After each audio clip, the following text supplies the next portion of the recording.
On the evening of their 5th wedding anniversary, as Leo Chun stood at the kitchen sink washing dishes, his wife called him a loser to his face. The word landed in the quiet room like a stone dropped into still water, and Leo felt it reverberate somewhere deep in his chest before settling into the familiar, hollow place where his self-respect used to live. He had been called many things over the past 2 years: disappointing, inadequate, embarrassing, but loser was new. Loser had a particular sharpness to it, a particular finality. It was the kind of word you used when you had stopped trying to hurt someone and had started simply telling them what you believed to be true. Can't you even pretend to have some ambition? Vanessa Lynn leaned against the kitchen door frame, a half-empty glass of red wine dangling from her fingers, her makeup flawless and precise. The kind of meticulous artistry that took an hour and a half in front of a magnifying mirror and cost more in products than his supposed monthly salary. She had just come home from somewhere, and the scent that clung to her clothes, a heavy, expensive men's cologne tangled with cigarette smoke and spilled alcohol, drifted across the kitchen like an invisible fog, swallowing the clean lemon scent of the dish soap. He recognized that cologne. Tom Ford Tobacco Vanille, $250 a bottle. He had smelled it before, on other nights, on other men, on the collars of shirts she asked him to take to the dry cleaner without meeting his eyes. Leo didn't turn around. He kept wiping down the stove with a rag, his movements slow and methodical, as if he were polishing a piece of delicate machinery. The grease had already been gone for several minutes. The stovetop was spotless, gleaming under the warm kitchen lights. But he kept wiping anyway. He was wiping the same spot over and over, the cotton cloth moving in small, hypnotic circles. There was something almost meditative about it. The repetition, the focus, the way it kept his hands busy while his mind drifted to other things. He had learned, over the past few years, to find small pockets of peace in household chores. The dishes, the laundry, the careful, mindless rituals of domestic maintenance. They were the only part of his life that still made sense. The dishes didn't judge him. The laundry didn't call him names. The stove didn't look at him with the cold, appraising contempt of a woman who had decided he was no longer worth her time. "I'm talking to you." Vanessa's voice climbed half an octave, sharper now, the way it always got when she felt she wasn't being given the attention she believed she was entitled to. She had a particular tone she used with him now, a tone she used with no one else, not her colleagues, not her friends, not even the barista who got her coffee order wrong. It was a tone reserved exclusively for her husband, impatient, dismissive, dripping with the particular venom of someone who had once loved you and now resented you for making her stop. "Are you deaf? I saw the utility bill this month. The electric is up again. Did you leave the living room lights on all night like an idiot? Do you have any idea how much that costs? Do you even care? Of course you don't care. Why would you care? It's not like you're the one paying the bills. I worked late a few nights last week. Got home late." His voice was low, compressed, carrying the particular flatness of someone who has learned, through years of practice, to make his answers as small as possible so they would draw less fire. It was a survival mechanism, one he had developed gradually, the way a tree grows bark around a wound. Say less. Take up less space. Be less. Maybe then she'll stop. Maybe then she'll get bored and wander away and leave you in peace. It had worked, sometimes. Other times, like tonight, nothing worked. Tonight she was hunting, and she would find her prey no matter how small he made himself. Late. Right. Your job. She drew out the word job, like it was a joke she was tired of telling but couldn't resist repeating one more time. She swirled the wine in her glass, watching the red legs drip down the sides with the appraising eye of someone who had spent too much time at wine tastings and had started to believe that knowing about wine was the same thing as having class. What exactly is there to work late on? You make $45,000 a year. $45,000. Do you understand how little that is? My assistant makes more than you. My assistant, Leo, a 24-year-old who still lives with her parents. You could work until midnight every night, and it wouldn't add up to anything meaningful. You're not a brain surgeon. You're not saving lives. You're IT support. You fix people's email passwords and tell them to restart their computers when the screen freezes. A trained monkey could do your job. She took a sip of wine, her lipstick leaving a perfect burgundy crescent on the rim of the glass. When she lowered the glass, her eyes were hard and bright. Do you have any idea who I had dinner with tonight? Victor Wong. From Pegasus Capital. His watch, just his watch, Leo, cost more than your annual salary. He owns a penthouse in the Bayview district with a view of the entire bay. He drives a Maserati. He's actually going somewhere in life. He's someone. Would it kill you to be someone who matters? Someone people actually notice when they walk into a room? Someone I wouldn't be embarrassed to introduce at a party. Leo wrung out the rag with careful, deliberate pressure, the muscles in his forearms flexing, and draped it over the faucet to dry. The water dripped from the cloth into the sink with a soft, rhythmic sound. He turned around to look at her. She was beautiful tonight. He couldn't deny that, and he had long since stopped trying. She had spent nearly 2 hours in front of the mirror. He had heard the hairdryer whirring, the clatter of makeup brushes against the vanity, the soft shush of fabric being pulled from hangers and discarded on the bed, and she was wearing a dress he had never seen before. Something dark and shimmering, cut low in the back, that clung to her in ways that suggested it had been chosen for someone else's eyes. The light caught the highlights in her hair, recently done, he noticed, a shade of caramel blonde that was different from last week, which had been different from the week before. She was changing so fast now that he could barely keep track. She had always been beautiful. That was part of the problem, in a way. Beauty had given her access to rooms where charm and ambition mattered more than character, and she had learned to navigate those rooms with the precision of a native. She had learned that beauty was a currency, and she had spent it freely. "Today is our anniversary," he said. His voice was quiet, almost gentle. He wasn't accusing her of forgetting. He wasn't trying to make her feel guilty. He was simply stating a fact, the way you might note that it was raining outside. He had learned, over the years, that accusations only made her angrier. Guilt only made her more cruel. The only safe approach was neutrality. Vanessa blinked. For a fraction of a second, something flickered across her face. Not guilt, exactly. More like the brief, irritated recognition of a forgotten chore. The way you might react to someone reminding you that you still hadn't taken out the trash, or that the car was due for an oil change. An inconvenience. A minor annoyance. Then she laughed. It was a short, dry sound, empty of anything resembling joy, more like a cough than a laugh. The kind of laugh you gave when you wanted someone to know that their feelings were not just unimportant, but faintly ridiculous.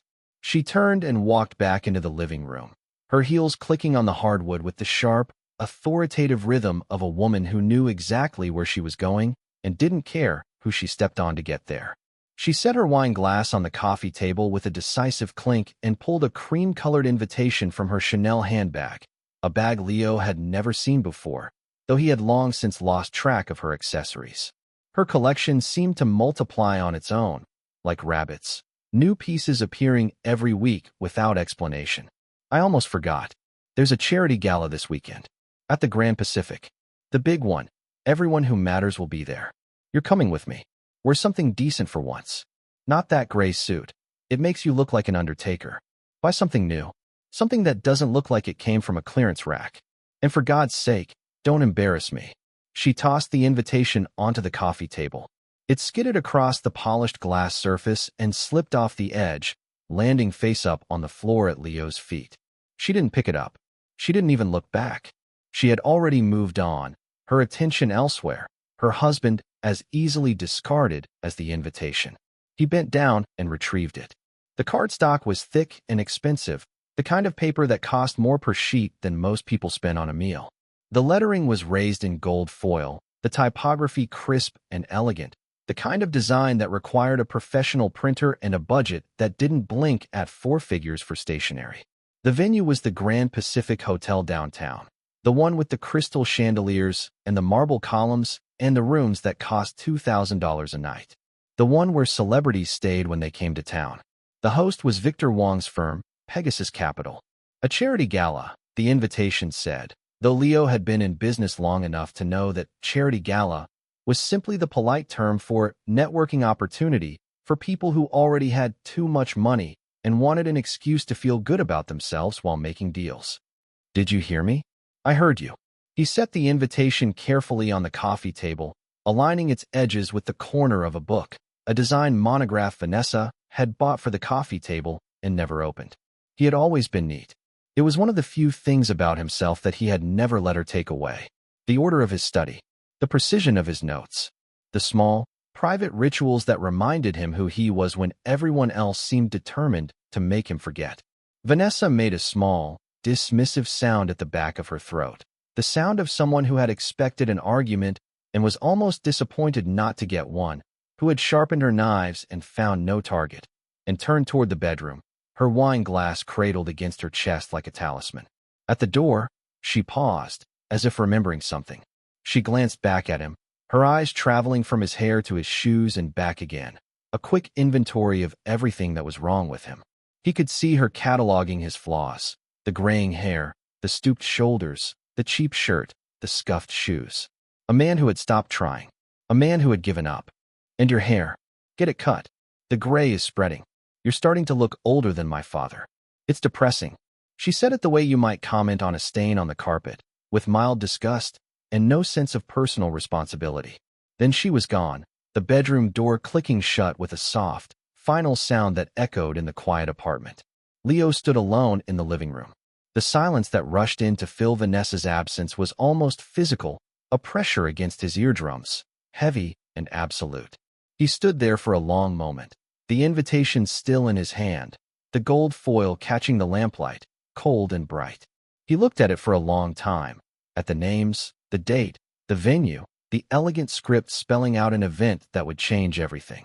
Then he set it down, walked into his study, closed the door, turned the lock, and pulled out a different phone. This phone was not like the one he carried in his pocket. That phone was ordinary, a mid-range Android with a cracked screen that Vanessa mocked him for not replacing, the kind of phone that an IT technician making $45,000 a year would own.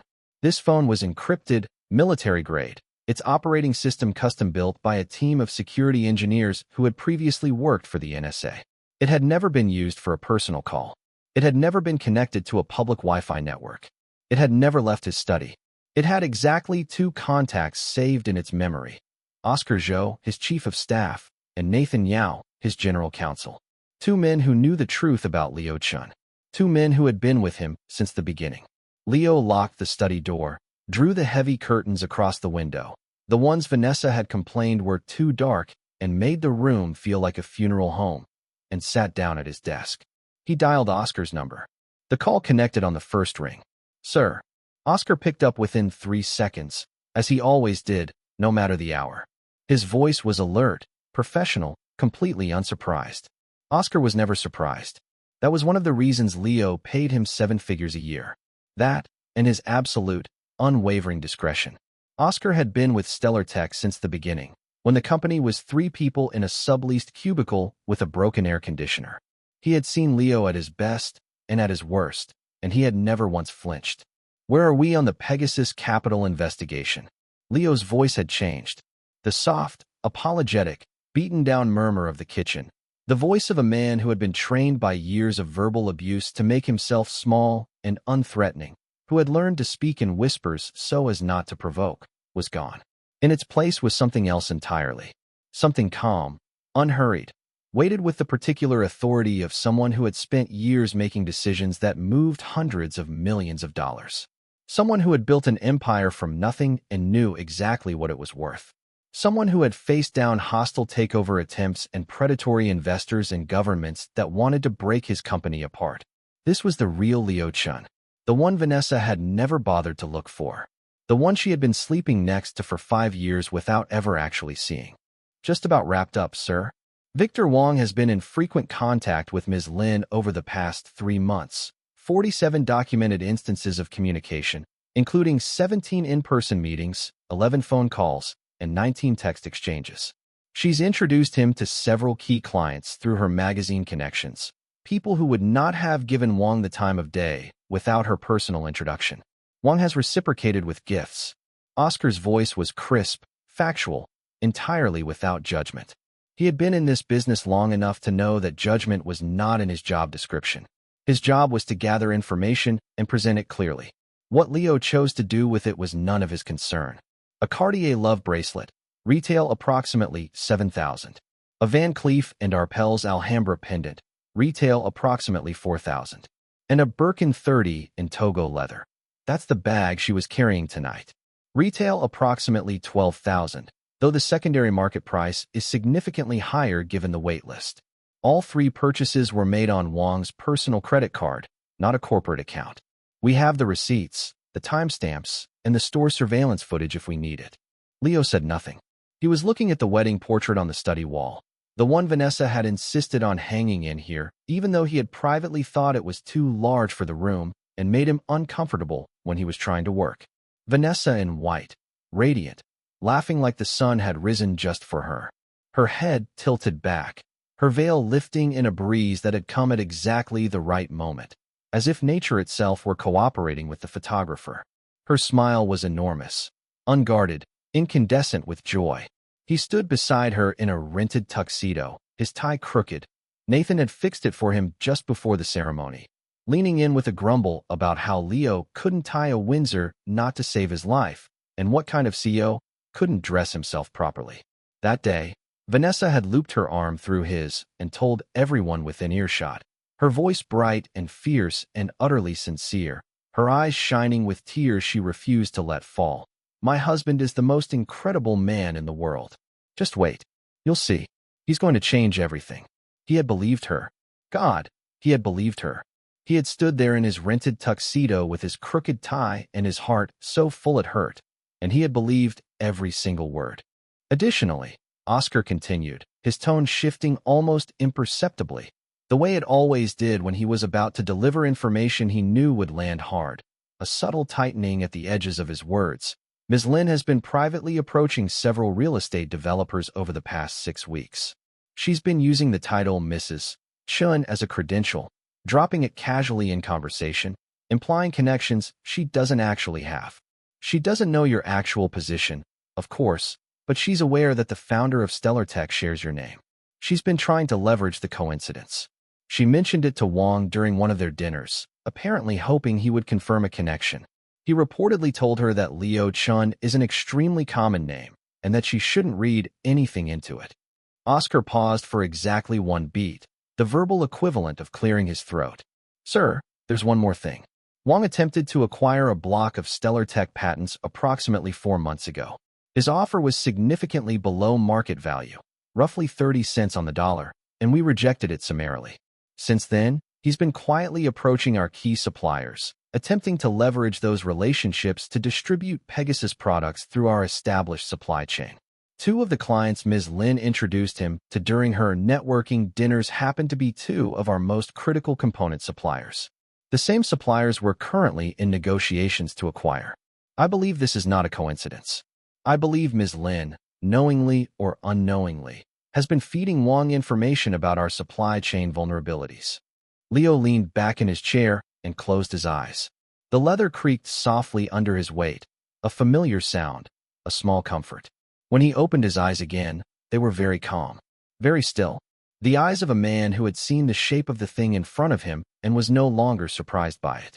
The eyes of a man who had already done his grieving in advance. Keep monitoring. Anything new from Wang, I want to know immediately, and I mean immediately, regardless of the hour. 3 in the morning, I don't care. Wake me up. He paused. And the charity gala this weekend. Make the arrangements. I want everything in place. The venue, the security, the documentation, everything. Understood, sir. Will there be anything else? No. That's all for now. Oscar acknowledged, and the line went silent. Leo powered down the encrypted phone, watching the screen fade from bright blue to dark black, and then slid it back into the hidden compartment at the back of his desk drawer. A false panel that required a specific sequence of pressure points to release, a mechanism so subtle that even someone searching the desk would never find it. He covered it with a stack of mundane files, old tax returns, utility bills, a folder of recipes he had printed out years ago and never used. The kind of paperwork no one would ever think to look through, because it was so aggressively boring that it was invisible. Then he sat in the dark for a long time, not moving, not thinking, just breathing. Outside the window, the moon drifted slowly out from behind a bank of clouds and spread its cold silver light across the study floor, illuminating the pattern of the rug, the edge of the desk, the corner of the wedding portrait. The light touched Vanessa's face in the photograph, making her smile seem almost alive, almost real, almost like the woman he had married 5 years ago when he founded Stellar Tech. Vanessa had been his fiercest supporter. It was almost impossible to reconcile that memory with the woman who had just called him a loser on their anniversary. The cognitive dissonance was so extreme that sometimes he wondered if he had imagined the early years entirely. If the Vanessa of the box fan and the cramped cubicle had been a hallucination, a fever dream, a story he told himself to justify what his life had become. But she had been real. He knew she had been real. He had photographs. He had memories. He had the ache in his chest that flared up whenever he thought about her too long. Back then, she had been electric with belief. In him, in the company, in the future they were going to build together. She had defied her parents, who had wanted her to marry a lawyer or a doctor or someone stable, someone who would provide the kind of life they had imagined for their daughter. She had quit her job at Mode magazine, a position with benefits and prestige and a clear career trajectory, the kind of job people fought for, and thrown herself into the startup alongside him with a fearlessness that had taken his breath away. She had stood in her parents' living room and told them, her voice shaking but her chin high, that she was going to marry Leo Chun and build something with him. And if they couldn't support that, they could consider themselves uninvited from her life. The company's first office had been a subleased cubicle in a rundown building on the wrong side of downtown, the kind of building where the elevator was always broken and the stairwell smelled like stale coffee and industrial cleaner. The space was barely 200 square feet, with thin walls that let in every sound from the neighboring businesses, the telemarketer next door, the CPA on the other side, the endless ringing of phones that were never for them. The air conditioning unit had wheezed its last breath the second week of June and was never repaired, despite 17 calls to the building manager. The heat that summer had been so oppressive, so relentless, that sweat dripped off their elbows onto the paperwork, smearing the ink, blurring the numbers, and they had to keep a towel on the desk just to wipe down the keyboard so they wouldn't short out. Vanessa would crouch in front of a box fan in a tank top and old shorts, her hair piled on top of her head in a messy bun that kept coming undone, organizing contracts and cold-calling potential clients with a phone wedged between her ear and her shoulder.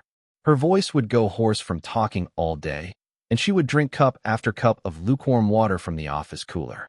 Her back would be soaked through by 10 in the morning. She would develop a heat rash on the back of her neck that she refused to complain about. And she never, not once, not a single time in that entire brutal summer, said a word of complaint. Not about the heat, not about the long hours, not about the clients who hung up on her, not about the investors who laughed in their faces. She would just wipe her forehead with the back of her hand, smearing a streak of ink across her temple, and grin at him across the cluttered desk with a smile so bright it made his chest ache. "We're going to look back on this someday," she would say, "and we're going to laugh. We're going to be in some enormous glass office with a view of the whole city, and we're going to tell this story at parties, and people are going to think we're exaggerating. A broken air conditioner, they'll say? That's not a startup story. That's a survival story. And we'll just smile at each other and know." He had made a silent vow, back then, crouched in that stifling cubicle with the broken air conditioner and the box fan and the woman who believed in him more than he believed in himself. He had promised, to himself, to her, to whatever gods might be listening, that he would spend the rest of his life giving her everything she deserved. The biggest house, the nicest clothes, a life so comfortable, so secure, so utterly free from worry, that she would never have to crouch in front of a box fan again, that she would never have to work another day in her life if she didn't want to, that every sacrifice she had made, every drop of sweat, every hour of sleep she had lost, would be repaid 1,000 times over. But as the company grew, as Stellar Tech expanded from that cramped cubicle into a gleaming glass headquarters in the Bayview district, as his personal net worth climbed from $800,000 to $80 million, and then to $800 million, and then into numbers that felt almost abstract, numbers that existed more as concepts than as anything you could actually spend, a strange and unsettling problem emerged. It emerged slowly at first, like a crack in a foundation, and then all at once, like the whole house coming down. He could no longer tell who was genuine and who was simply orbiting his money. The old friends who suddenly wanted to reconnect, their Facebook messages full of forced warmth and half-remembered anecdotes. The distant relatives who appeared out of nowhere with investment opportunities and business proposals and requests for small loans to get them through a rough patch. The business associates whose warmth seemed to fluctuate in direct, measurable proportion to SellerTech's quarterly earnings, who were effusive when the stock was up and mysteriously unavailable when it dipped. It was like living in a hall of mirrors where every reflection was slightly distorted, and he could never be quite sure which one was the real person and which one was the reflection of his money. So he made a decision. He restructured the entire company from the ground up, working with a team of lawyers and accountants who specialized in exactly this kind of discretion. He transferred his shares into a complex web of holding companies and trusts, a legal architecture so intricate and so multi-layered that it would take a team of forensic accountants months to untangle it, if they even knew where to start. Oscar and his mother were listed as the nominal owners on the public filings. His mother, who had worked in a public school cafeteria her entire life and had no idea what her name was attached to. He scrubbed every database, every news article, every online profile of any connection between himself and SellerTech. He had his Wikipedia page taken down. He had his photographs removed from the company's About Us section. He left behind only his name, a name common enough to be effectively invisible. There were thousands of Leo Chens in the world. He was just one more. And then he went home and told Vanessa that the company had gone through a round of layoffs, that the restructuring had claimed his position, that he had been let go with a modest severance package and no prospects. He told her he'd managed to find a new job, IT support at a mid-sized logistics firm, $45,000 a year, benefits included, but nothing special. He told her they would have to tighten their belts, cut back on expenses, maybe sell the apartment and move somewhere smaller. He told her things might be hard for a while. And he was sorry. He was so sorry that he couldn't give her the life she deserved. He had expected her to be disappointed. He had braced himself for it, for the furrowed brow, the worried questions, the subtle but unmistakable shift in her posture that would tell him she was recalculating her future, subtracting him from the equation. He had prepared himself for the possibility that she might leave. He had lain awake at night, staring at the ceiling, rehearsing the conversation in his head, imagining the worst possible outcome and trying to make peace with it. He had told himself that if she loved him for who he was, she would stay. And if she didn't, if she was only here for the money, then it was better to find out now, before they had children, before they were tied together in ways that couldn't be undone. But she didn't leave. She didn't even seem particularly upset. She simply said, "Oh," in a flat, unsurprised voice, without even a flicker of concern crossing her features. She didn't ask about the severance package. She didn't ask about his plans to find a better job. She didn't ask how he was feeling or whether he was okay. She just said, "Oh," and then she went into the kitchen and started making dinner. Braised pork belly with soy sauce and star anise, his favorite, the recipe his grandmother had taught him when he was a boy. She hummed to herself while she cooked, an old pop song he vaguely recognized. He sat on the sofa in the living room, watching her back as she moved around the stove, the familiar rhythm of her cooking, the way she tilted her head to taste the sauce from the wooden spoon. A deep, quiet relief settled over him, so profound it almost brought tears to his eyes. She loves me, he thought. She loves me for who I am. Not for the money, not for the company, not for the lifestyle.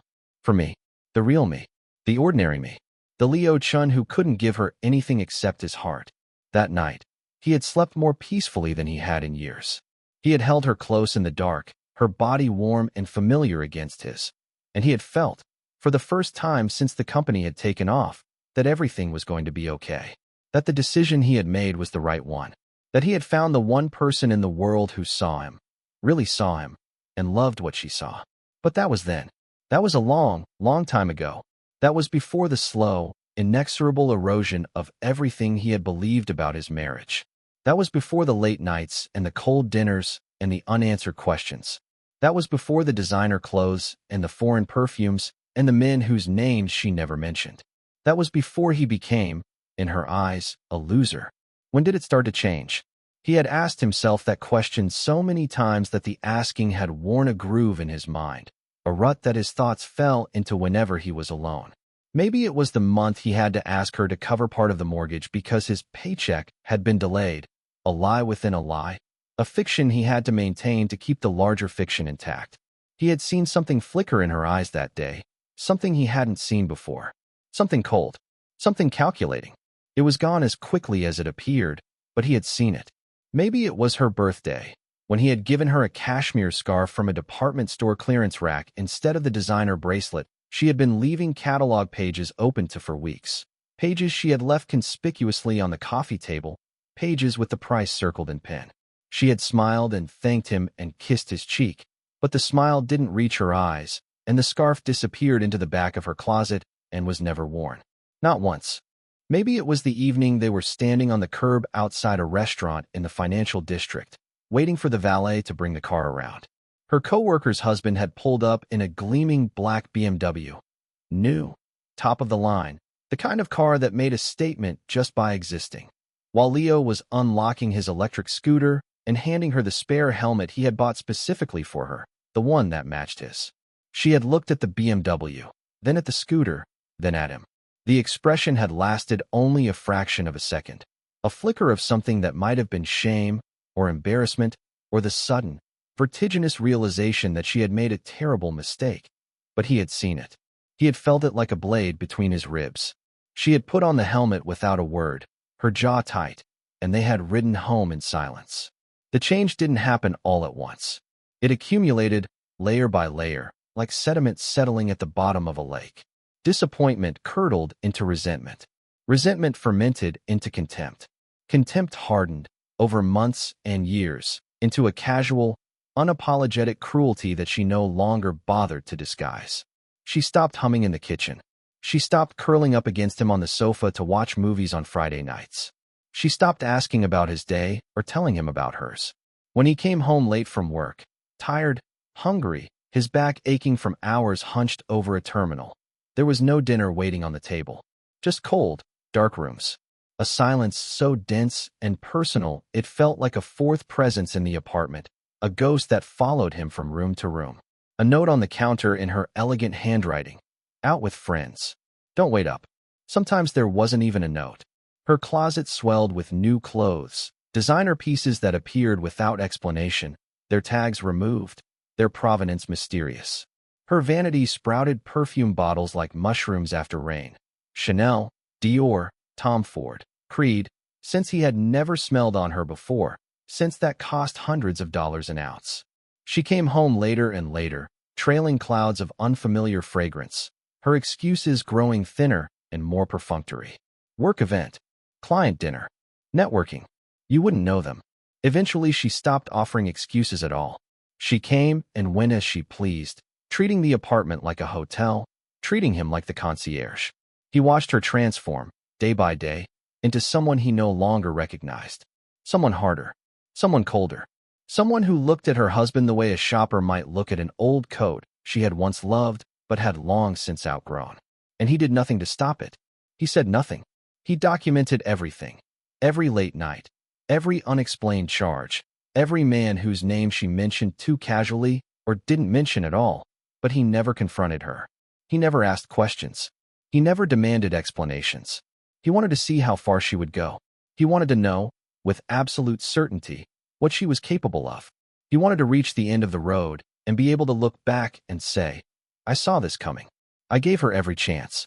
I was not surprised. The charity gala fell on a Saturday evening in early December, when the city was strung with holiday lights, and the air had that particular winter crispness that made everything feel a little more significant, a little more charged with possibility. The streets were crowded with shoppers and tourists, their breath steaming in the cold, their arms full of packages. The department store windows were decorated with elaborate holiday displays, mechanical elves and fake snow and mannequins dressed in glittering evening wear. It was the kind of evening that made you believe, against all evidence, that good things were possible. Leo put on the suit Vanessa had grudgingly approved. A serviceable, off-the-rack gray from a mid-range department store, the kind of suit that was designed to be inoffensive rather than impressive, that said, I made an effort, without saying, I have anything to prove. She had stood in the bedroom doorway while he tried it on, her arms crossed, her eyes moving over him with the clinical detachment of a quality control inspector examining a product she was already inclined to reject. It'll do, she had said finally, her voice flat, which was as close to a compliment as he had received in months. He stood in front of the bathroom mirror now, adjusting his tie for the third time, his fingers fumbling slightly with the knot. He had never been good at ties. Nathan had always fixed them for him, back in the early days, grumbling under his breath about how the CEO of a billion-dollar company should probably learn to dress himself. He pushed his black-framed glasses up the bridge of his nose with his index finger, a nervous habit he had never been able to break, one that Vanessa had once found endearing and now found irritating. The man in the mirror looked exactly like what he was supposed to be, a mid-level IT technician in his mid-30s, slightly rumpled around the edges, his shirt from a clearance rack, his posture carrying the particular slump of someone who spent too many hours in front of a computer screen and not enough at the gym. His hair was silvering at the temples, the gray spreading outward like frost on a window pane in winter. Vanessa was right about that, at least. He did look older than his years. Grief did that to a person. So did living a double life. Vanessa was already dressed and waiting by the door, radiating the impatient energy of someone who had been ready for 20 minutes and was being held up by an inconsiderate spouse. She wore a burgundy velvet gown that fell to the floor in heavy, liquid folds, the fabric catching the light and releasing it in subtle, shifting highlights, deep red, almost black, then suddenly crimson where the light hit it. Around her neck hung a Van Cleef & Arpels pendant he had never seen before, an Alhambra clover in mother-of-pearl and yellow gold, delicate and unmistakably expensive, the kind of piece that was meant to be noticed. It swayed gently against her collarbone whenever she moved, catching the light, drawing the eye. She bent down at the entryway to strap on her heels, 4-inch stilettos with the distinctive red soles of a brand that cost more than a month of his supposed salary. And he watched the sharp blades of her shoulder blades press against the velvet like wings trying to break free. She looked like a painting. She looked like a woman who belonged in a ballroom full of millionaires. She looked like someone else's wife. "Let's go," she said, without looking at him, her voice carrying the crisp, efficient tone of a project manager addressing a subordinate who was already behind schedule. "Don't make us late. I want to get there before the crowd thins out. The best connections happen early, before everyone's had too much to drink and started repeating themselves." The gala was held in the Grand Pacific Hotel's Crystal Ballroom, a vast, glittering cavern of a space perched on the 38th floor with floor-to-ceiling windows that looked out over the entire city. The view was spectacular, the river glittering with reflected lights, the bridges strung like necklaces across the dark water, the distant mountains silhouetted against the last glow of the sunset. Chandeliers dripped from the ceiling like frozen waterfalls, their crystals throwing prismatic sparks of light across the crowd, making everyone look a little more beautiful, a little more glamorous than they actually were. Waiters in immaculate black tie glided through the throng carrying silver trays of champagne flutes and canapes, tiny, elaborate constructions of caviar and creme fraiche and edible gold leaf that vanished in a single bite and cost more than a 4-course meal. A string quartet played something classical and unobtrusive from a raised platform in the corner, the music blending with the ambient hum of conversation and laughter. Cufflinks flashed at every wrist. Diamonds caught the light at every throat and every ear. The air was thick with the particular hum of money, not the loud, brash kind that announced itself with logos and labels, but the quiet, assured, generational kind that didn't need to prove anything to anyone because its position was simply unassailable. These were people who had been wealthy for so long that they had forgotten what it felt like to check a price tag, to worry about a bill, to lie awake at night wondering how they were going to make the mortgage payment. Vanessa was absorbed into the crowd the moment they stepped through the gilded double doors. It was like watching a fish slip into water, seamless, effortless, utterly natural. She moved through the room with the practiced ease of someone who had studied these spaces and learned to inhabit them, her smile calibrated to the exact wattage of professional charm, warm enough to be inviting, cool enough to be intriguing, never so broad as to seem desperate. She knew exactly how long to hold eye contact, exactly when to laugh, exactly how to tilt her head to make the man she was talking to feel like the most important person in the room. People greeted her by name. Air kisses were exchanged, left cheek, right cheek, the ritual dance of the wealthy. She laughed at their jokes with a musical, cascading sound that seemed to come from genuine delight, touched their forearms lightly with her fingertips to emphasize a point, tilted her head in that particular way that made men lean in closer and women reassess her as a potential threat. She was good at this. He had to give her that. She was very, very good at this. She had studied the rules of this world and learned to play them flawlessly. Leo followed behind her like an accessory she had forgotten to check. He kept a respectful distance.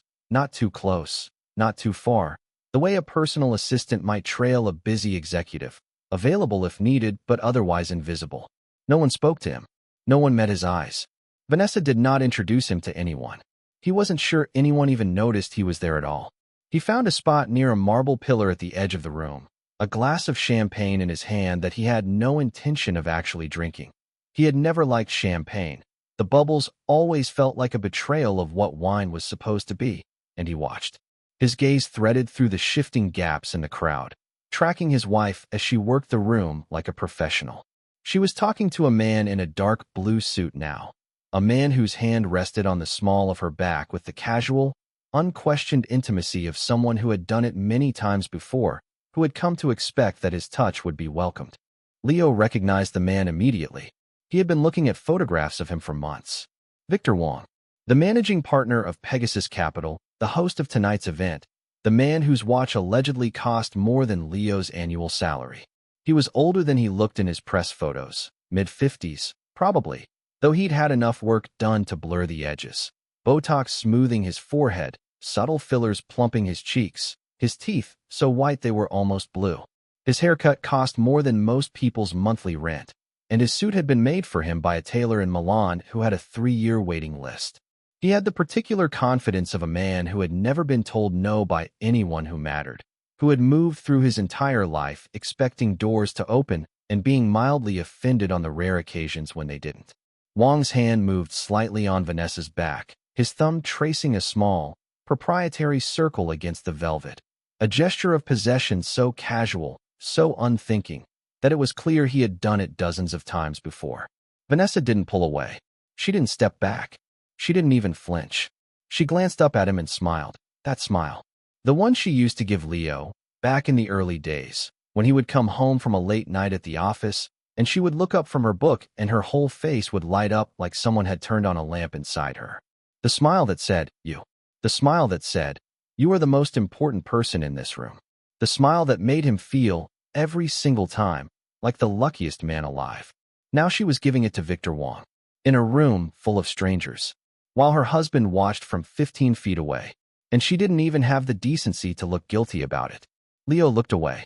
He raised the champagne glass to his lips and took a sip, more for something to do with his hands than because he wanted the drink. The bubbles burst cold and sharp against his tongue, leaving behind a faint, bitter aftertaste. He had never liked champagne. He had always preferred whiskey, something smoky, something with weight, something that didn't try to pretend it was anything other than what it was. Halfway through the evening, after the speeches, after the auction, after the dessert course had been cleared and the dancing had begun, Vanessa finally remembered he existed. She came gliding toward him through the crowd with Victor Wong in tow, her expression arranging itself into something that hovered ambiguously between an introduction and an apology, though the apology was clearly directed at Wong, not at her husband. The silent, embarrassed apology of someone who had to acknowledge an inconvenient relative at a party. The look said, "I'm sorry. I know he's here. I couldn't stop him. Please don't judge me for his existence." "Victor, this is my husband, Leo." She said husband the way someone might say old college roommate or guy I used to know, with a slight, apologetic wince, as if she were confessing to something mildly embarrassing that she hoped would be forgotten as quickly as possible. Then she clarified, unnecessarily, "He's in IT." She said in IT the way someone might say unemployed, a little too fast, a little too light, the words tumbling out in a rush as if she wanted to get them over with before anyone could ask follow-up questions. The implication was unmistakable. He's not important. He's not someone you need to remember. He's just the guy I haven't gotten around to leaving yet. Then she turned back to Wong, and her voice lifted half a register, warming with undisguised admiration that she made no effort to hide. Victor Wong is the managing partner of Pegasus Capital. He's one of the most influential figures in investment banking on the entire West Coast. He was just telling me about the merger he brokered last quarter, the one that was in all the financial papers. It was absolutely brilliant. Wong gave Leo a polite nod, The kind of nod that didn't involve any actual eye contact, the kind of nod you gave to a waiter or a bellhop or someone else whose name you would never need to remember. His gaze swept over Leo's face without stopping, the way you might glance at a piece of furniture you had no intention of sitting on.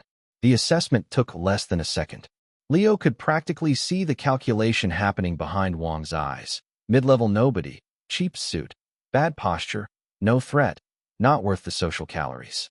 Then Wang turned back to Vanessa as if Leo had already left the room, as if he had simply ceased to exist the moment he was no longer being addressed. Tuesday night. I'm hosting a small dinner at Ember. You know it, the private dining room in the back. Just a few of the key players. The Henderson Group CEO will be there. The CFO of Meridian. Maybe the chair of the Pacific Exchange, if he's back from Europe. Very exclusive. Very off the record. You should come. I think you'd find it valuable. He let the last word hang in the air, heavy with implication. A door left slightly ajar. I'd absolutely love that. Vanessa's eyes brightened with the particular hunger of someone who had just been offered access to a room she'd been trying to get into for years. I'm working on a profile of Gerald Morrison right now, the commercial real estate magnate. It might actually be useful for the piece. And I'd love to pick your brain about the Bayview development trends. I've been following the zoning changes. They fell into conversation immediately, their voices weaving together with the easy, practiced rhythm of two people who had done this many times before, who knew exactly how to make each other sound interesting. Their bodies angled toward each other, their postures synchronizing unconsciously, closing Leo out as completely as a door swung shut. He stood there for perhaps another 30 seconds, invisible, irrelevant, a prop in his own marriage, and then he quietly stepped away. No one noticed him leave. No one called his name. He walked back to his pillar at the edge of the room and stood there for the remainder of the evening, watching the two of them move through the crowd together, a matched set, laughing at each other's jokes, touching each other's arms, acting for all the world like a couple. The gala ended close to midnight. The valet brought the car around. Vanessa's car, a modest Japanese sedan that she had complained about more than once, comparing it unfavorably to the European luxury vehicles her colleagues drove, and they drove home through streets slick with the recent rain. The city's holiday lights reflected off the wet pavement in long, wavering streaks of red and gold and green, like the aftermath of a fireworks display. Vanessa scrolled through her phone in the passenger seat, her thumb moving in quick, efficient swipes, a faint, private smile playing at the corners of her mouth. She was texting someone. Leo didn't ask who. He didn't need to. The streetlights slid past the windows in a steady, hypnotic rhythm, illuminating her face in brief pulses, cheekbones, lips, the glitter of her pendant, before plunging it back into shadow. The effect was almost cinematic, like a series of still photographs strung together. Here she is, illuminated. Here she is, in darkness. Here she is, a stranger. You're close with Victor Wong, Leo said. His voice was quiet, neutral, a simple observation offered without accusation. He kept his eyes on the road. Her thumb paused on the screen for a fraction of a second, so brief he might have imagined it, the hesitation of someone who had just been caught off guard and was scrambling to recover. Then it resumed its rhythm, faster now. He's an advertising client of the magazine. A very important one.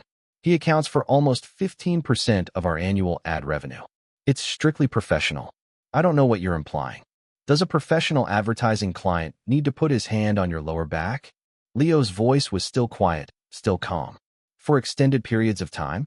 In public? In front of several hundred people? She turned to look at him. The car was dark, but her irritation was perfectly visible, radiating off her like heat from a stove. Her jaw tightened. Her eyes narrowed. What is that supposed to mean? Are you accusing me of something? Are you jealous? She said jealous, the way someone might say pathetic, with a curl of her lip, with a shake of her head. Leo, can you please not be so provincial in public? This is how sophisticated people interact. It's called social etiquette. It's what adults do at professional events. It doesn't mean anything. The fact that you're reading something into perfectly normal behavior says more about your insecurities than it does about my actions. You're always so suspicious. Always so needy. It's exhausting. Social etiquette, Leo repeated. He let the words sit in the air between them, unadorned, unargued with. He didn't raise his voice. He didn't press the point. He just let the two words hang there, and the silence that followed was louder than anything he could have said. You wouldn't understand. Her voice sharpened, gathering momentum like a boulder rolling downhill. Once she started, she couldn't seem to stop. You don't know what level we're operating at now. You don't know how to talk to these people, how to greet them, how to carry yourself in a room where everyone matters. You stand in corners, Leo. You hover. You can't even make proper eye contact. You don't network. You don't follow up. You're like a ghost at your own life. I have to apologize for you everywhere we go. Do you know how exhausting that is? Do you have any idea what it's like to be married to someone who can't even pretend to belong?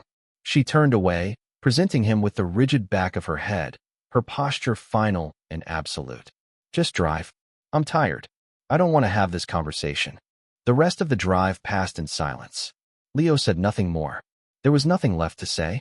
The woman beside him had made herself perfectly clear. At home, Vanessa went straight to the bedroom and closed the door with a decisive click. The sound of the lock engaging was unmistakable, a small, metallic sound that echoed in the quiet apartment. Leo stood in the living room for a long moment, the silence of the apartment pressing in around him like deep water, cold and absolute. Then he walked into his study, locked the door behind him, drew the curtains, and pulled out the encrypted phone. There was an unread message from Oscar, time-stamped earlier that evening while the gala was still in progress. Sir, the dinner on Tuesday evening between Victor Wong and Ms. Lin has been confirmed. Reservation at Ember, 7:30 p.m., private dining room. The two suppliers she has been connecting him with, Meridian Components and Atlas Logistics, are the same two we are currently in negotiations to acquire. Our intelligence suggests Pegasus is preparing a competing bid significantly above market value, specifically designed to outbid us and strip our supply chain before our next product launch. If they succeed, it will delay our solid-state battery launch by at least 6 months and cost us an estimated $200 million in lost revenue. The timing is not coincidental.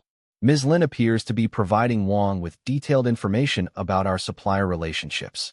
Leo stared at the message for a long time. The words blurred slightly at the edges. He blinked, and they came back into focus, crisp and undeniable.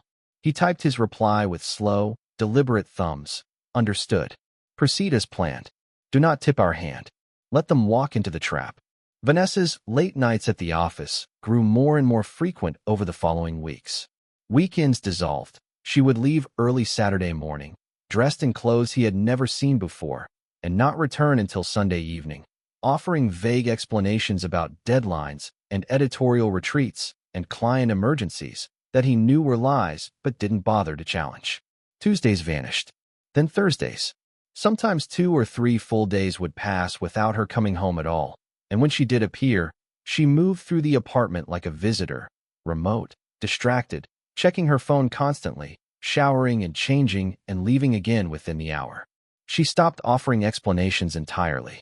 She simply came and went as she pleased, as if the apartment were a hotel and Leo were the concierge, someone whose job was to facilitate her comfort and otherwise stay out of her way. Leo spent those empty evenings alone in the small second bedroom he had converted into a private workspace. The room was Spartan, a desk, a chair, a monitor, a filing cabinet, nothing more. No decorations, no personal touches, no photographs, just the essentials, arranged with the precision of someone who had learned to find comfort in order. The glow of his computer screen was the only light in the room, casting long blue shadows across the walls that shifted and flickered as he worked. Beyond the window, the city glittered in the darkness, a vast circuit board of lights stretching to the horizon. The river slid black and silent toward the bay, carrying the reflected lights of the bridges on its surface like scattered coins, like a fortune that belonged to no one. Spread out on the desk in front of him were 2 sets of documents. The first was a comprehensive dossier Oscar had compiled over months of painstaking investigation. 53 pages, bound in a plain black folder, detailing 6 months of interactions between Vanessa Lin and Victor Wong. Dates, times, locations. Restaurant receipts with both their signatures. Hotel check-in records under Wong's name with a guest listed. Credit card statements showing purchases at jewelry stores and luxury boutiques. Photographs taken by the private investigators Oscar had hired. grainy long-lens shots of Vanessa and Wong at outdoor cafes, leaning close across the table. In restaurant booths, his arm draped over the back of her seat, walking arm in arm through hotel lobbies at hours that made the nature of their relationship unmistakable. Each page was a nail in the coffin of his marriage. Each photograph was a door closing on a future he had once believed in. The second document was Stellar Tech's next-generation product launch strategy. It ran to only 11 pages, but those 11 pages represented nearly $500 million in projected revenue over the next 3 fiscal years. The product, a revolutionary solid-state battery with 3 times the energy density of current lithium-ion technology, a breakthrough that his engineers had been working toward for nearly a decade, was going to reshape the entire consumer electronics industry. Every smartphone, every laptop, every electric vehicle on the market would be obsolete within 5 years. The patents were filed and approved. The prototypes were passing every stress test with flying colors. The manufacturing partnerships were being finalized with suppliers who had signed ironclad confidentiality agreements. All that remained was the launch. The moment when Leo Chun would step out of the shadows and announce to the world what he had built. He looked at both files for a long time. The dossier and the strategy, the past and the future, the thing he was losing and the thing he was building. The contrast was almost absurd. Here was the evidence of his wife's betrayal, documented in meticulous detail, 53 pages of proof that the woman he had loved had become someone he didn't recognize. And here was the evidence of his life's work, 11 pages of plans that would change the world, or at least a significant corner of it. He had poured everything he had into both of these things, his marriage and his company, and only one of them had not betrayed him. He picked up his pen, signed the launch strategy with a single decisive stroke, and locked the dossier in his safe. The past could wait. The future could not. On another weekend morning, Vanessa left early, her excuses already trailing behind her like perfume. Something about a brunch meeting with a potential advertiser, a contact who might lead to a story. She'd be back by dinner, probably. Don't wait up. Leo sat on the sofa for a while after the door closed, watching the empty room. The silence was different when she was gone. Less charged, less hostile, almost peaceful. The apartment felt bigger without her in it. The way a room feels bigger when you remove a piece of furniture that's been taking up too much space. He picked up his phone and messaged Oscar. I want to visit the R&D center tonight. Have the core team ready. Keep it small. I don't want anyone outside the immediate project group to know I'm coming. The R&D facility was an hour outside the city, a low, sprawling complex of glass and steel tucked discreetly into a hillside, its true purpose obscured by the generic Alden Industrial Park signage at the entrance and the complete absence of any Stellar Tech branding. It didn't look like the headquarters of one of the most valuable private technology companies in the country. It looked like a regional distribution center for a mid-sized logistics firm, or maybe a data center for a company that didn't want to attract attention. That was intentional. Leo had learned, over the years, that the best way to hide something valuable was to make it look boring. No one looked twice at an industrial park. No one wondered what was happening inside a building with no signage and no windows. He arrived in the early evening, when the last of the daylight was fading from the sky and the automatic floodlights were just beginning to flicker on across the parking lot. The security guard at the gate, a retired Marine named Henderson who had been with Stellar Tech since the beginning, recognized him immediately and waved him through without a word. Leo parked in his usual spot, far from the entrance, and walked across the lot in the gathering dusk. He changed out of his street clothes in the security vestibule, a small, sterile room with lockers and a biometric scanner, and put on his work persona along with his work jacket, a worn, oil-stained canvas coat with engineering stenciled on the back in faded white letters. He pushed his glasses up his nose, mussed his hair slightly with his fingers, and became Leo the engineer, the quiet, competent tech who had been consulting on the thermal module project for months. The guy who always showed up when there was a problem. The guy everyone liked and no one thought twice about. It was a role he had been playing for so long that it fit him like a second skin, comfortable and familiar, almost more natural than being himself. The development team was clustered around a prototype unit in the main testing bay when he walked in, their faces tight with the particular frustration of engineers who had been fighting the same problem for too long and were starting to wonder if they would ever solve it. The prototype sat on the workbench under a halo of bright white light, its casing removed, its internal components exposed like the organs of a dissected animal.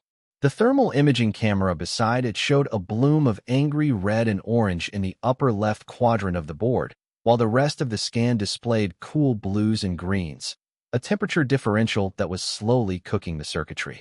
When the team saw Leo approach, several of the younger engineers hurried over, their relief so palpable it was almost embarrassing. "Leo, thank God. We've been fighting this thermal module all week. The heat distribution keeps spiking in the wrong quadrant. Look at this." The lead engineer, a brilliant young woman named Priya Sharma who had been recruited out of MIT 3 years ago and had already filed 7 patents in her name, pulled up a thermal imaging scan on her tablet. The screen showed a detailed heat map of the prototype, with temperatures color-coded from cool blue to blazing red. The upper left corner was a worrying shade of crimson. "We've rewritten the dissipation algorithm 3 times. 3 complete rewrites. And each time, the heat just migrates to a different spot. It's like playing whack-a-mole with thermodynamics. We can't ship this. The whole system will throttle under any real load. The demo is in 4 weeks, and we're stuck." Leo took the prototype. It was heavier than it looked, dense with packed circuitry and custom heat sinks, the weight of 1,000 hours of engineering in the palm of his hand, and turned it over slowly. He ran his thumb across the heat sink grill, feeling the faint vibration of the cooling fan struggling against the thermal load. He closed his eyes for a moment, letting his fingers trace the contours of the casing, the topography of the board beneath, the way a blind person might read Braille. He had always been good at this, understanding physical systems through touch, feeling the shape of a problem before he could articulate it. It was a skill that had made him a brilliant engineer before it had made him a wealthy CEO, and it was a skill he still trusted more than any computer model. "The temperature gradient is uneven," he said, opening his eyes. "You're concentrating the thermal load here." He tapped a corner of the exposed motherboard with his fingernail, a tiny chip that glowed red on the thermal scan, "but your ventilation channels are clustered over on this side. The heat has to travel the entire diagonal length of the board before it can find an exit path. By the time it reaches the exhaust, the sensors have already registered a critical threshold and triggered the safety throttle. You're asking thermal energy to travel 4 inches through solid-state circuitry. That's like asking water to flow uphill through a maze." He pulled out his tablet, called up the design schematics, and circled several points on the diagram with quick, precise strokes of his stylus. "Look at the heat path. Here to here. It's too long. Cut it by 60%. Shift the grill openings into this cluster here, aligned directly with the primary heat source. Shorten the path. The algorithm will follow once the hardware geometry is correct. The software can't compensate for a physical design flaw. The code is downstream of the physics. You can't optimize your way out of a structural problem." He looked up at Priya. "I'll have the revised code to you by tomorrow morning. But fix the hardware first. The algorithm is the bandage. The hardware is the wound." The engineers crowded around, their heads bent together over the tablet, asking questions in rapid succession. He walked them through it layer by layer, his voice calm and unhurried, sketching quick diagrams on a whiteboard as he spoke. Materials science, thermal dynamics, fluid dynamics, the complex interplay between the software that controlled the system and the hardware that executed its commands. He answered every question with the patient precision of someone who had spent years teaching himself the things that couldn't be learned in a classroom, who had stayed up late into the night reading textbooks and white papers until his eyes burned. 2 hours passed without anyone noticing. The whiteboard filled with equations and arrows and hastily drawn component diagrams. Outside, the sun had set completely, and the R&D center's lights blazed against the dark like a ship at sea, the only sign of human activity for miles. "Leo, the cafeteria's been closed for an hour.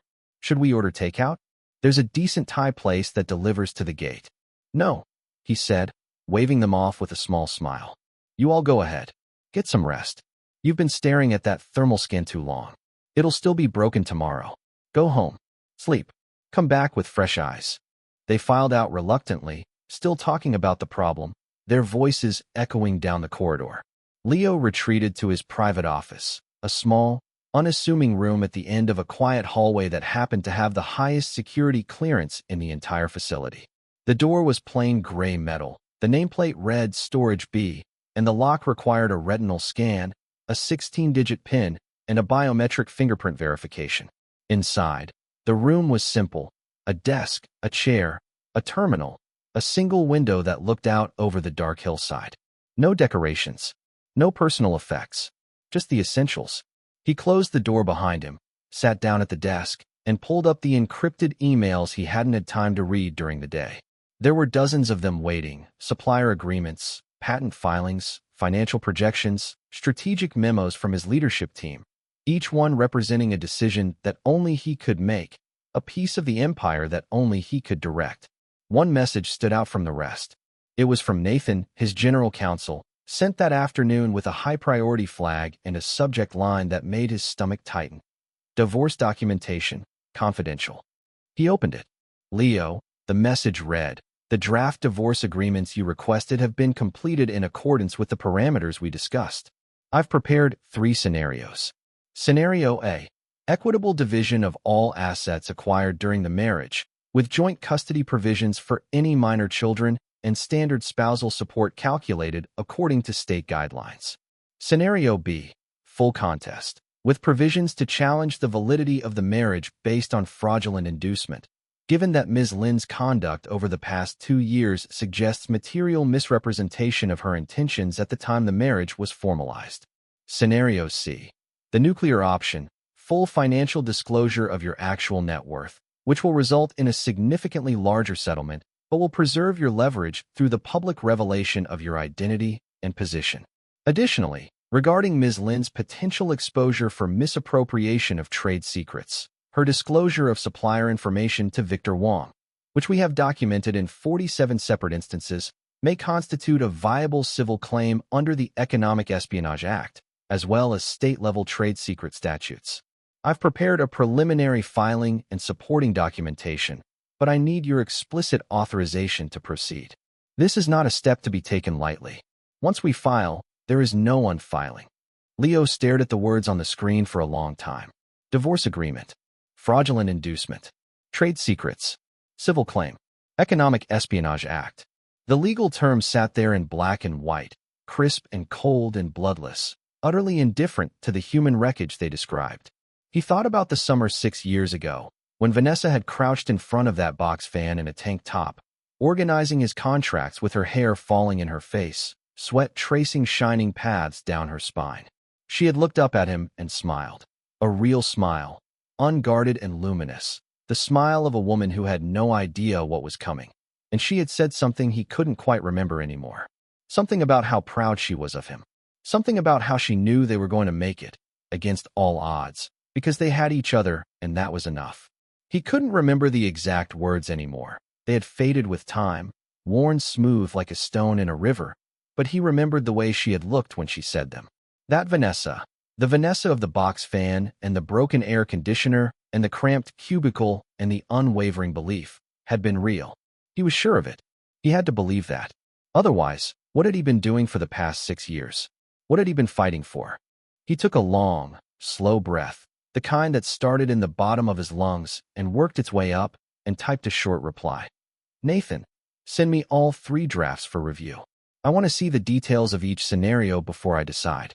Do not initiate the civil claim yet. Hold on everything until I give the explicit word. This needs to be timed precisely. Thank you." He sent the email and leaned back in his chair, closing his eyes. The air conditioning hummed softly overhead, a white noise that filled the silence. The parking lot lights outside filtered through the slatted blinds, laying parallel stripes of pale gold across the floor. He was tired. He was so tired.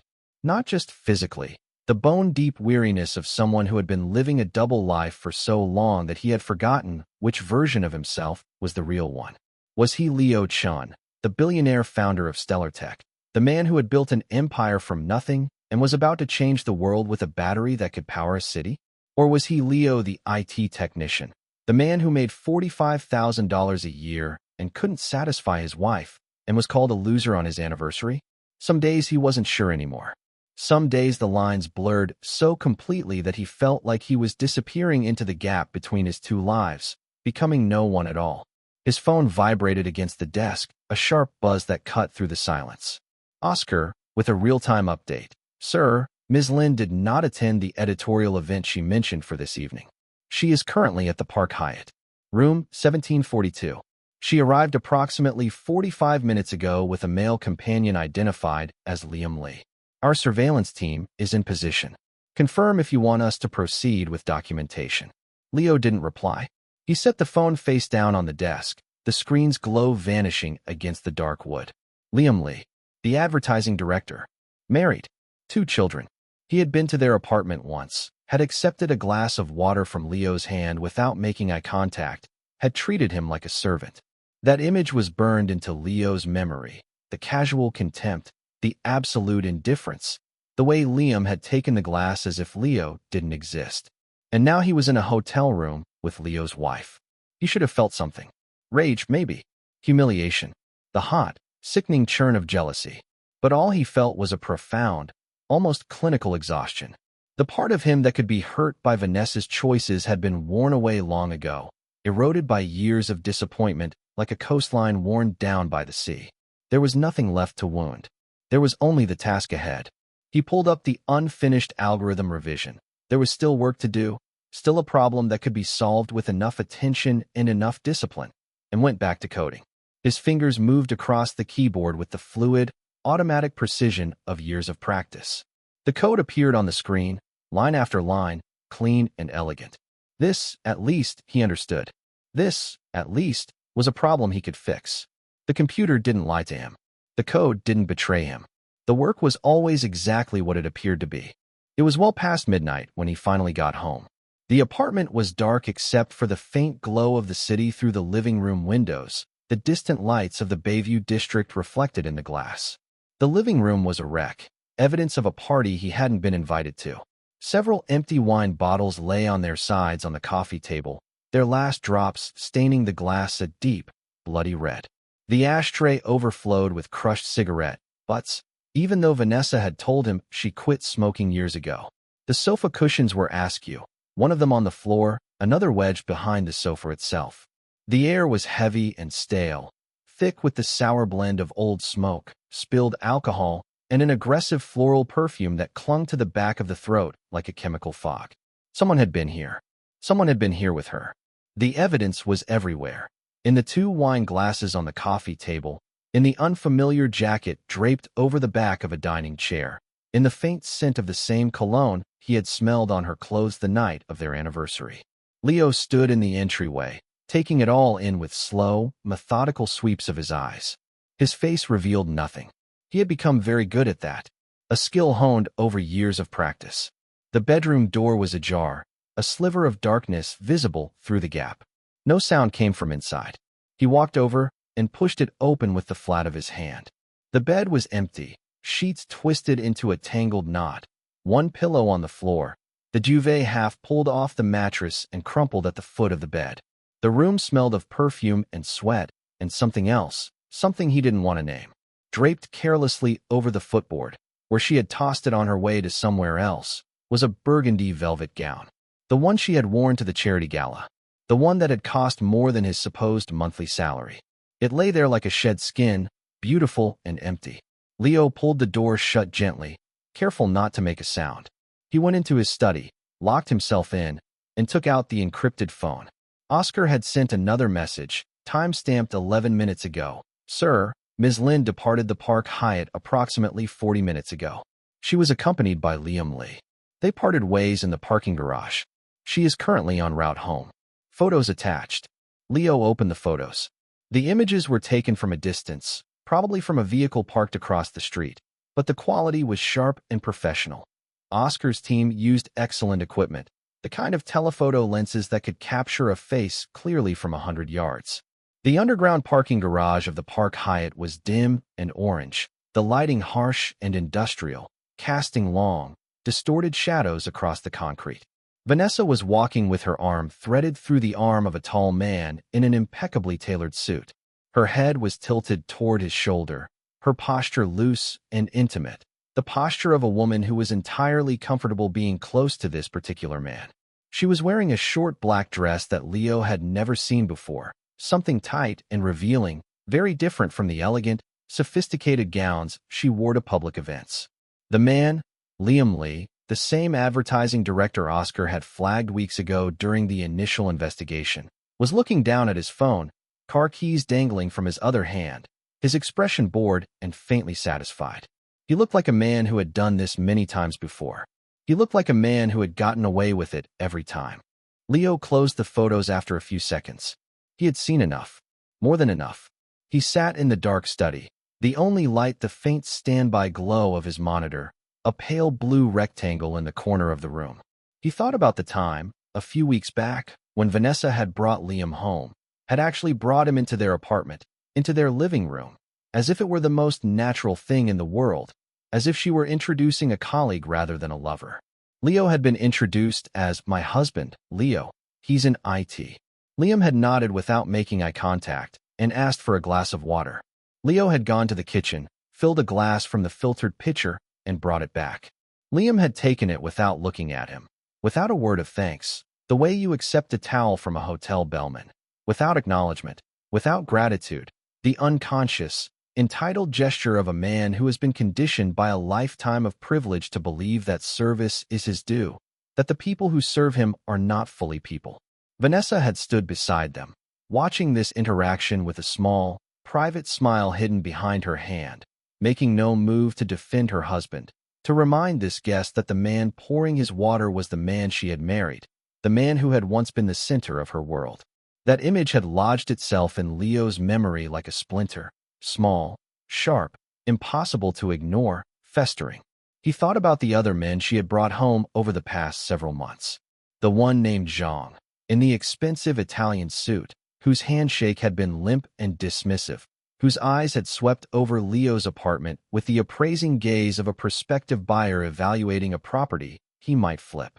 The one before that, a creative director from some advertising agency, young and handsome and openly contemptuous, who had looked at Leo the way you might look at a stain on the carpet. Leo had lost count, honestly. 3, 4, 5 distinct men, each one a variation on the same theme. Confident, well-dressed, successful, looking at Leo as if he were an obstacle to be stepped over rather than a person to be acknowledged. Each time, he had played his role perfectly. The humble, unassuming husband. The IT technician who was lucky to have landed a woman like Vanessa. The man who poured water and smiled and called them sir, and made himself invisible so they could feel even more important. Each time, his quiet, unthreatening deference had made them bolder, more careless, more openly contemptuous. They had mistaken his humility for weakness. They had mistaken his silence for submission. They had no idea who they were talking to. They had no idea that the man refilling their water glasses could buy and sell their entire companies without noticing the expense, could acquire their employers and fire them with a single phone call, could destroy their careers with an email. They had no idea because they had never bothered to ask. They had looked at his cheap shirt and his graying hair and his stooped shoulders, and they had decided, in the space of a single glance, that he was nobody, and they had treated him accordingly. He realized, sitting there in the dark study with the city lights glittering beyond the window and the evidence of his wife's betrayal spread out before him, that he was no longer angry. He had moved past anger weeks ago, months ago, somewhere in the long, slow grind of accumulating evidence. He wasn't even numb anymore. He had moved past numbness into something clearer and more final, something that felt almost like peace. The part of his heart that had belonged to Vanessa.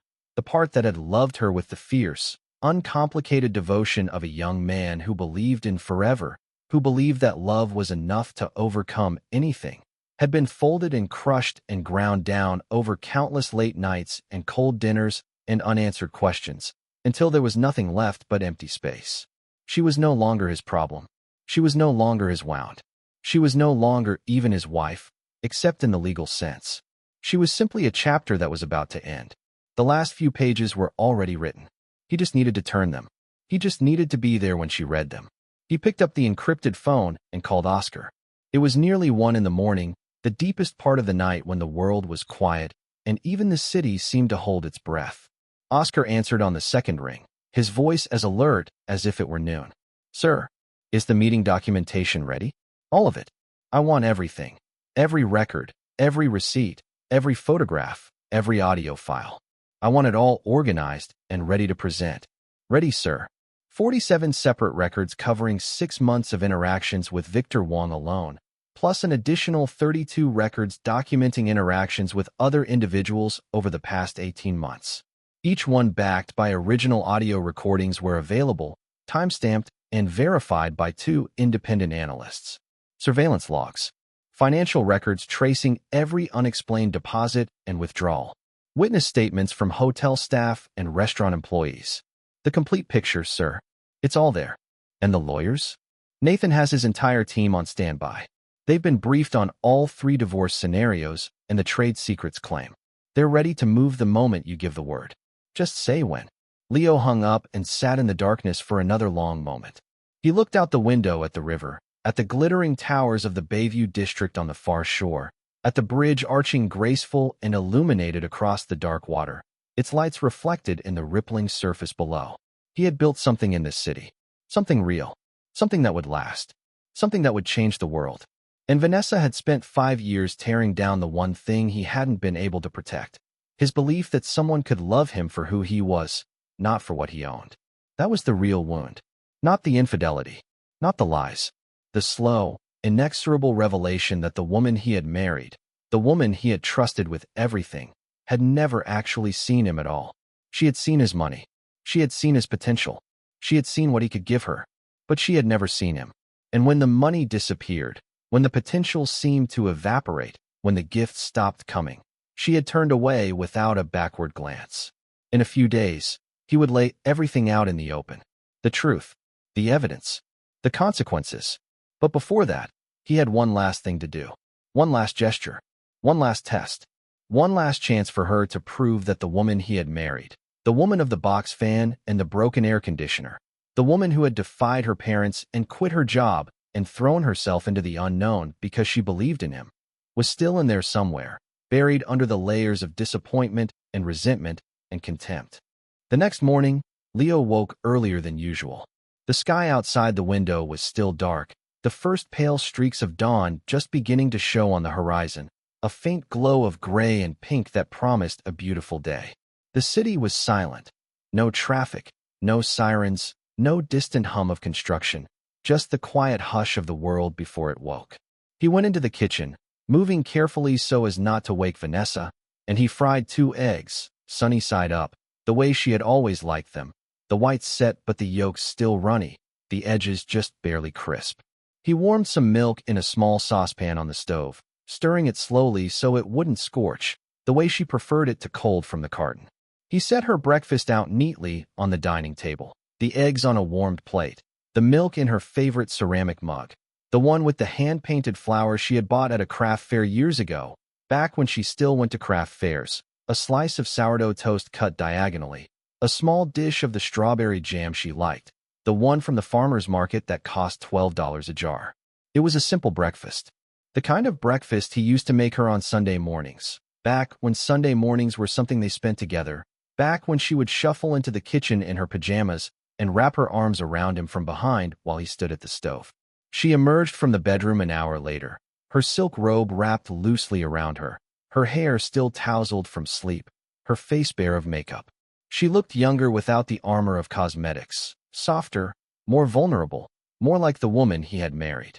There were faint lines around her eyes that she usually concealed with concealer.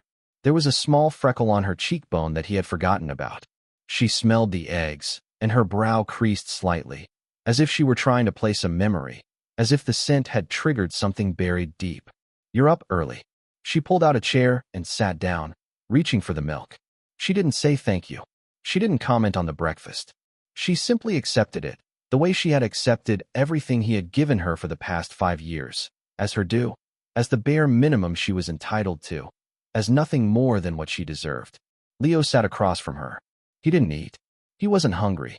He just watched her, the way she bit into the toast, the way the yolk broke and ran across the plate in a golden flood, the way she dipped a corner of bread into it with practiced, unconscious elegance, catching the yolk before it could spread too far.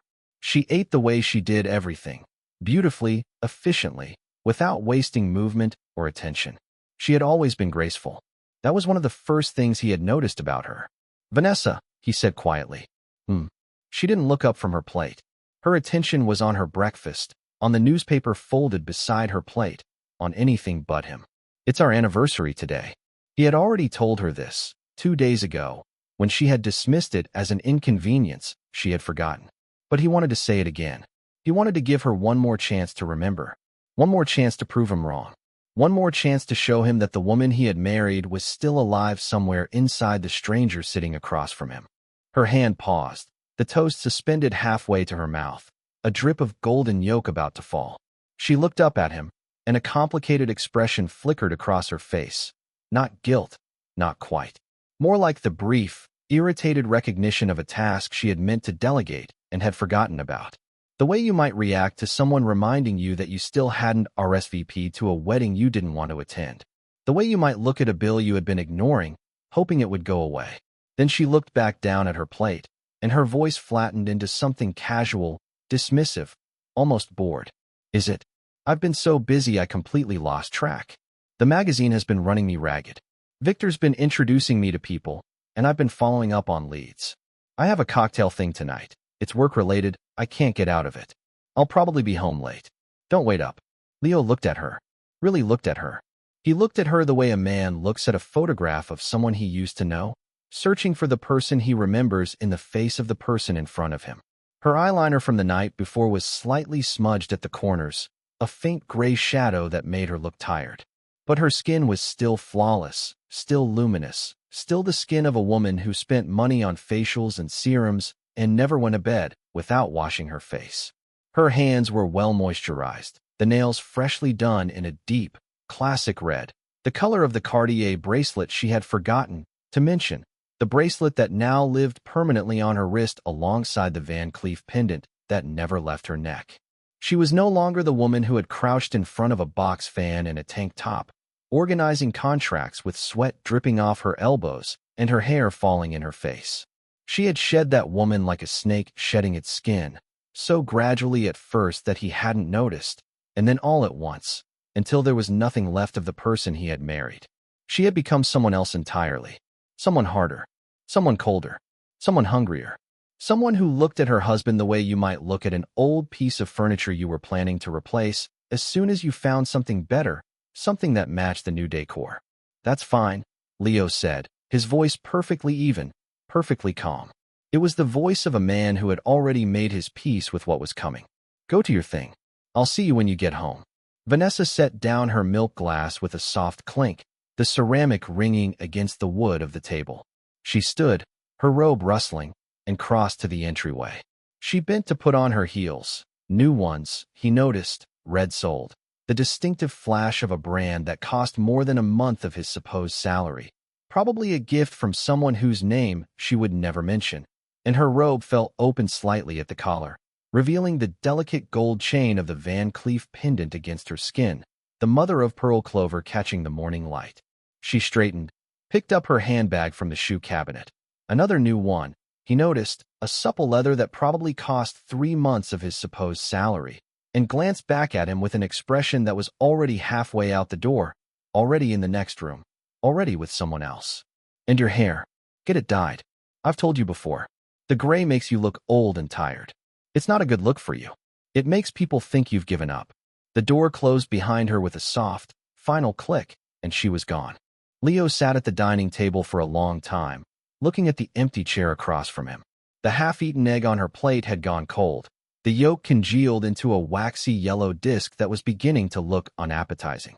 The milk in her mug had formed a thin skin on the surface, trembling slightly with the vibration of a passing truck.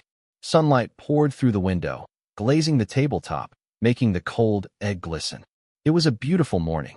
The kind of morning that made you feel like anything was possible, like the world was full of second chances. The kind of morning that deserved to be shared with someone who loved you.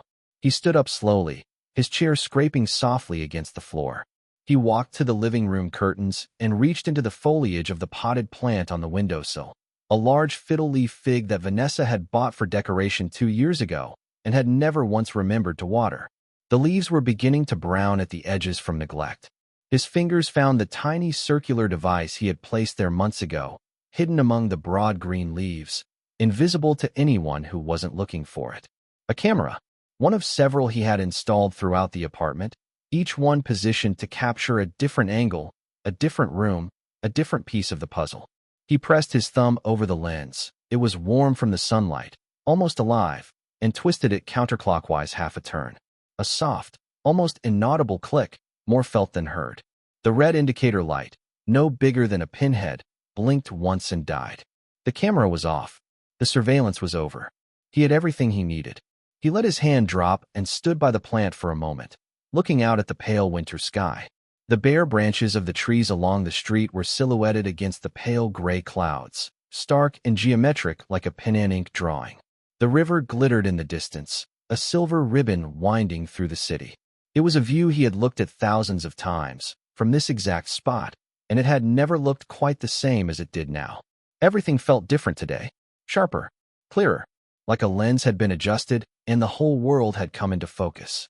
He thought about the morning after their wedding, 6 years ago. The memory came to him unbidden, as clear and vivid as if it had happened yesterday. They had been young and broke and incandescently happy, the kind of happiness that felt like it would last forever because they didn't know any better. They had spent their first night as a married couple in a cheap hotel near the courthouse, because they couldn't afford a honeymoon, because every cent they had went into the company. Vanessa had woken up early. He remembered the sound of her humming in the tiny kitchenette, the clatter of pans, the smell of something burning. She had been trying to fry eggs in her pajamas, the same silk robe she still wore, and she had gotten eggshell fragments stuck in the batter, and the toast had come out black on one side and raw on the other. The kitchen had filled with smoke, and the fire alarm had gone off, and they had both stood there laughing and waving a towel at the ceiling until it stopped. She had turned around when he walked in, her face flushed from the heat of the stove, her hair a mess, a smear of flour on her cheek.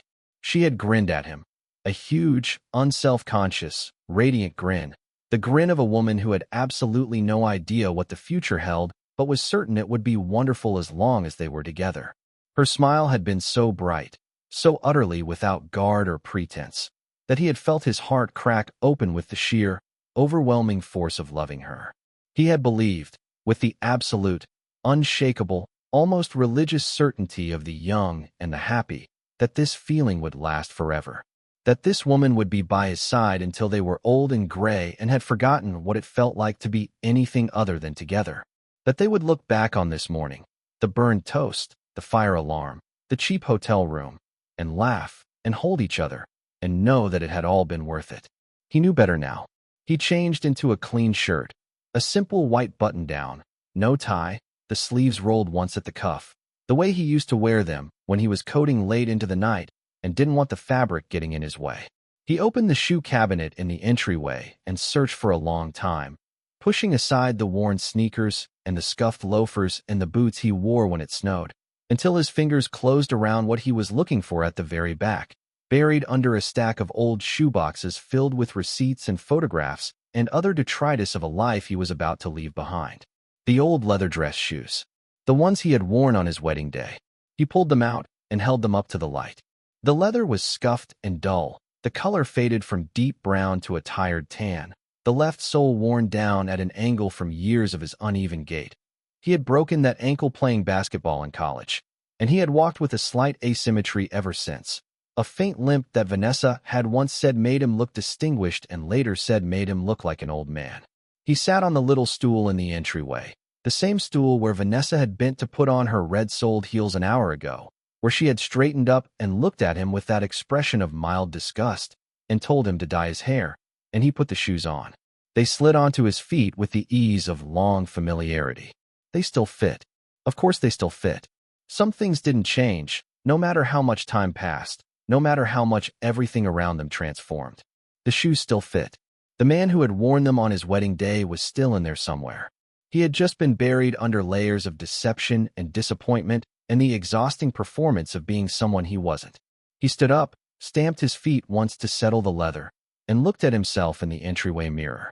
A man in a white shirt and old wedding shoes, slightly rumpled, slightly gray, slightly worn around the edges. A man who had been underestimated for 5 years. A man who had been called a loser by his own wife on their anniversary. A man who was about to become very, very visible. He pulled out the encrypted phone and dialed Oscar. Oscar.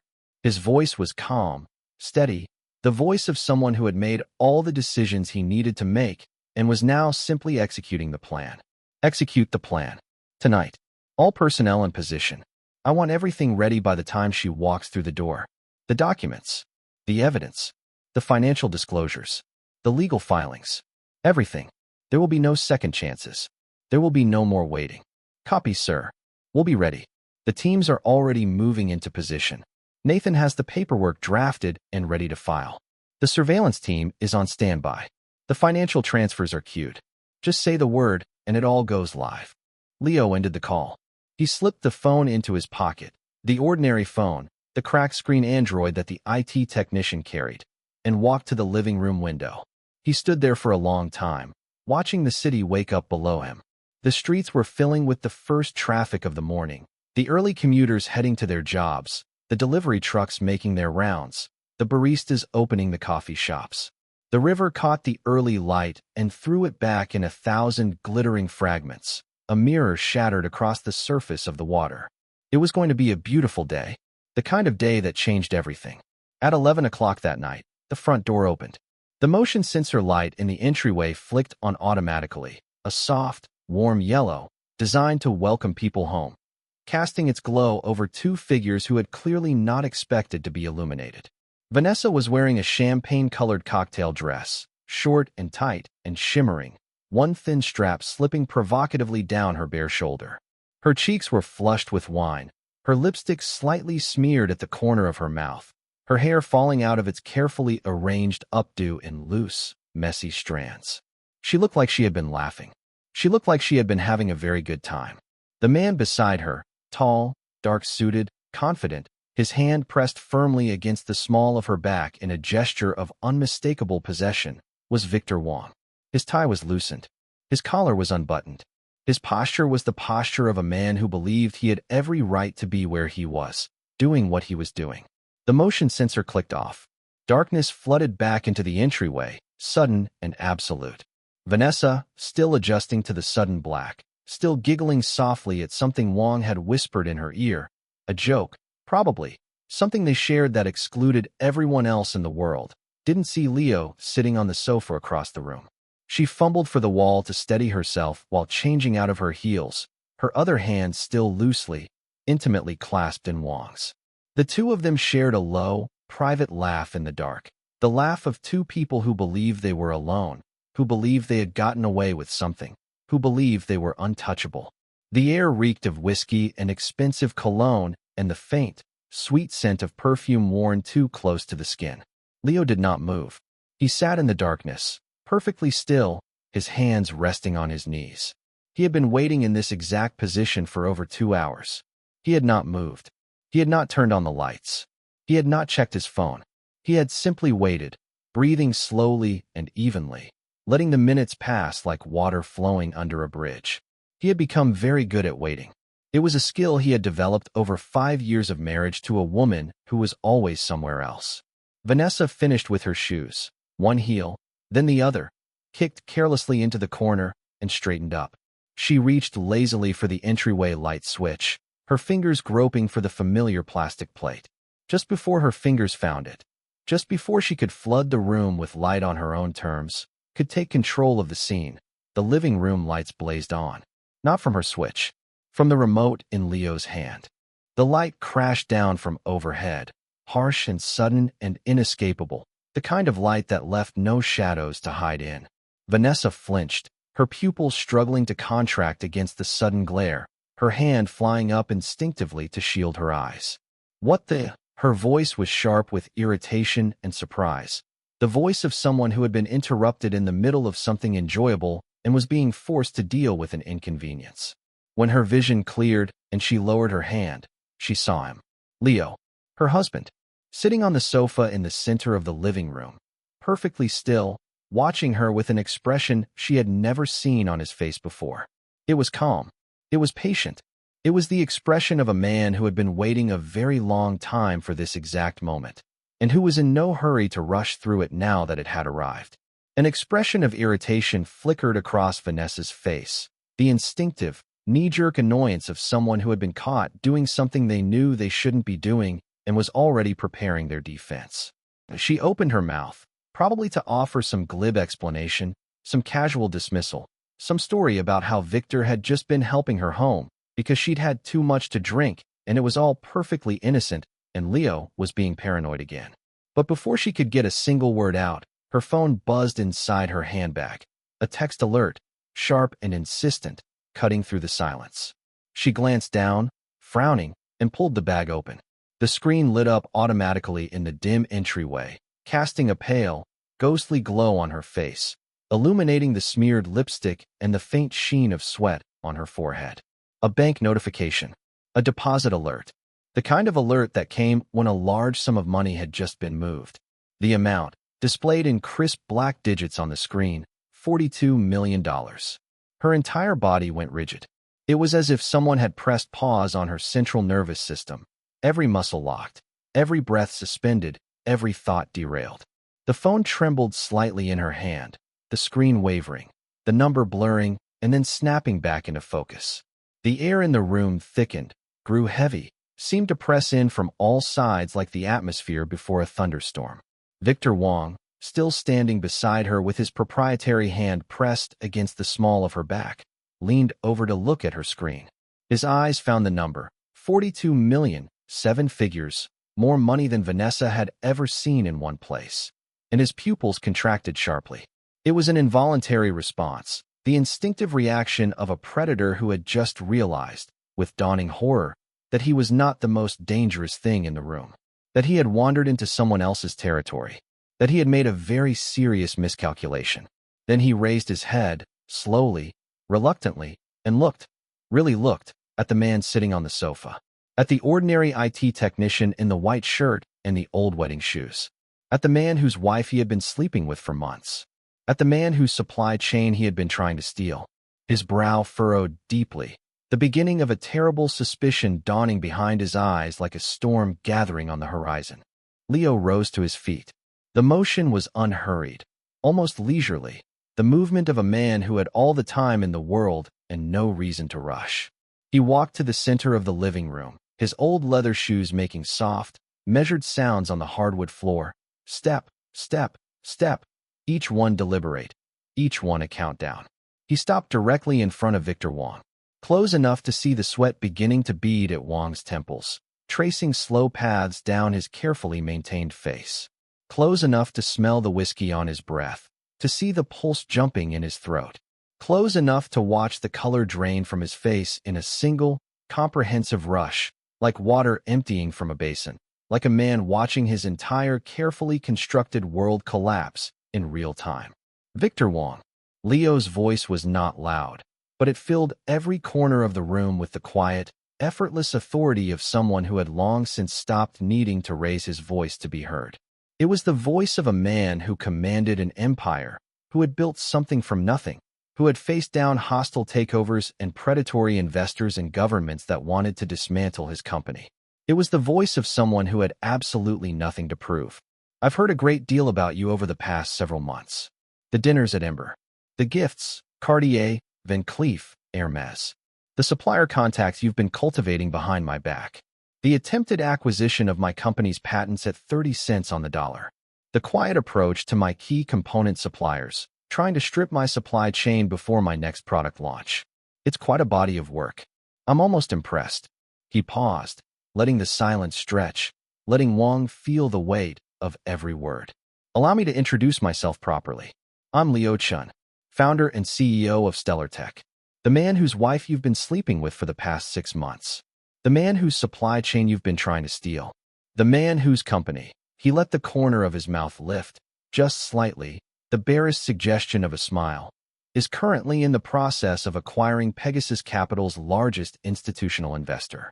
As of approximately 3 hours ago, we own a controlling interest in your firm's primary funding source. Which means, in a very real sense, I own you. The color drained from Victor Wong's face in a single, comprehensive rush, like water emptying from a basin. His hand dropped from Vanessa's back as if she had suddenly become electrified, as if touching her was suddenly the most dangerous thing he could possibly do. He stepped back, one step, then another, his shoulders hitting the wall with a soft thud. He opened his mouth, closed it, opened it again. No sound came out. The great Victor Wong, the man who had never been told no by anyone who mattered, was speechless. And Vanessa just stood there in the entryway, one heel still clutched forgotten in her hand, her champagne dress glittering foolishly under the harsh overhead light, her face a mask of dawning horror and disbelief. She stared at her husband, at this man she had called a loser, this man she had mocked for his cheap suits and his graying hair and his $45,000 salary, this man she had dismissed and belittled and betrayed, as if she were seeing him for the very first time, as if the scales had fallen from her eyes and she was finally, too late, understanding exactly what she had thrown away.